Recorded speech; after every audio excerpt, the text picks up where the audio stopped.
It's still cold, but there's more factoring to be done. So let's talk about factoring by grouping.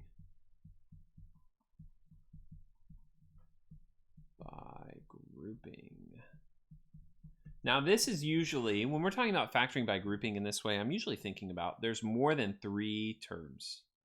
Whoa. There we go. There we go. Okay. There's usually more than 3 terms. So we might have something like this. 18x cubed minus 30x squared plus 21x minus 35. How could I factor something like this? It's got 4 terms. Well, fortunately, what we can do is we can group these terms up. And we can factor out what would be the greatest common factor. So what's the greatest common factor between 18x cubed and 30x squared? Well, 6 divides both of these, as does x squared. So 6x squared. And then on the inside here, we have 3x minus 5 plus, okay, here, 21x minus 35. That looks like if we factor out a 7, I'd be left with 3x minus 5. Now, this might not always happen, but it is really nice that these are the same. So then I factor out the 3x minus 5 from both terms, and I'm left with 6x squared plus 7. And that's really the basics of how to factor by grouping. You group 2 terms together, you find the greatest common factor between those two, and then hopefully if you've done it right, you'll end up with 2 like terms. You factor that out, and then what you've got left is this outside part. Originally what you factored out. We're factoring, and then we're factoring some more, and that's where we land, right? Again, math is just inception. It really is the same thing.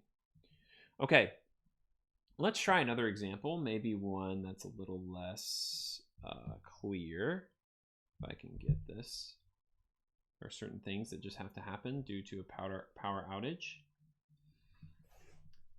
What if we had something like this? If I can. There we go. What if we had something like this? 3g cubed minus 6 minus 18g squared plus g. So there's a few options here, right? I could, if I just group these right away, right? If I just go ahead and group them up, and if I group these, then there's really a plus sign here. And factor out a greatest common factor. I could factor out a 3 here. And then that would be g cubed minus 2.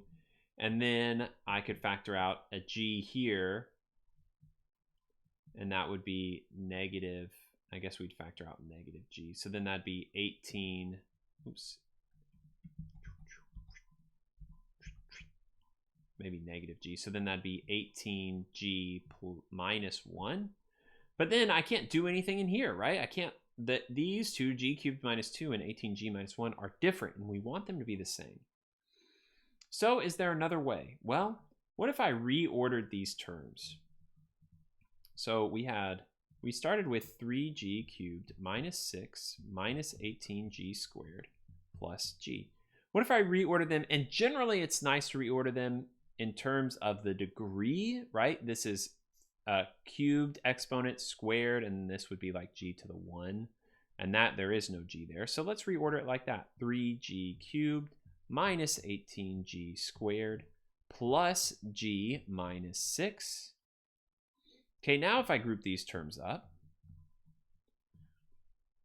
from here, I can factor out a 3g squared. So 3g squared, that leaves me with g minus 6.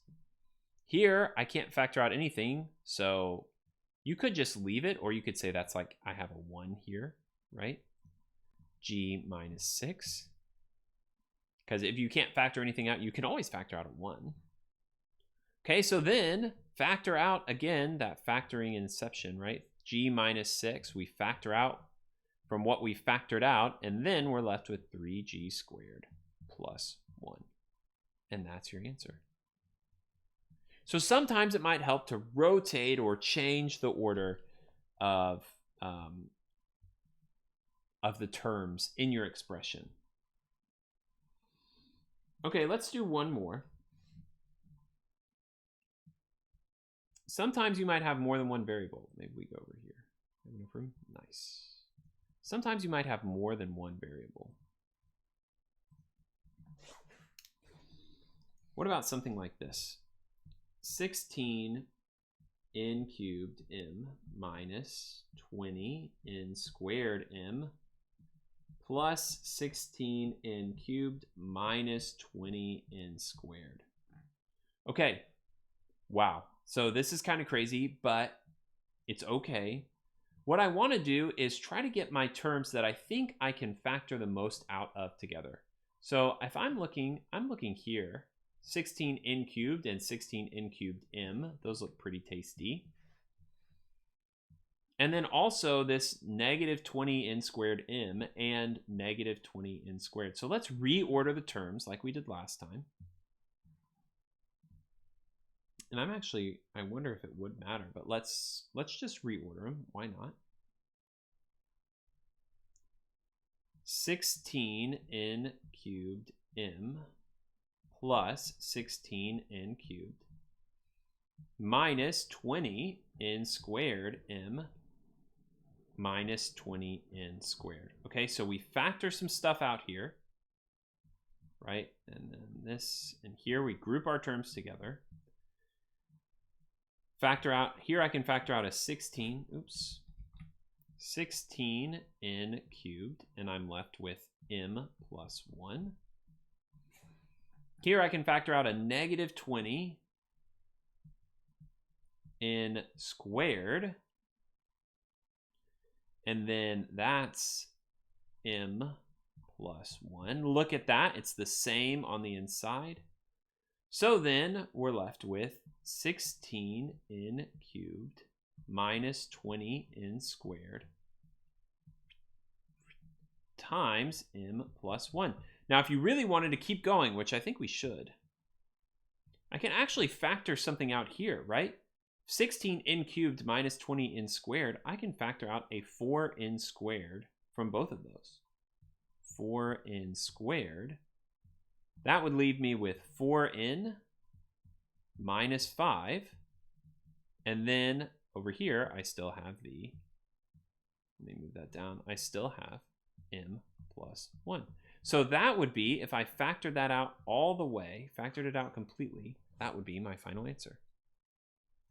So I hope this helps with factoring by grouping. Again, sometimes it might be helpful to rearrange some terms and then factor first. See you in the next video.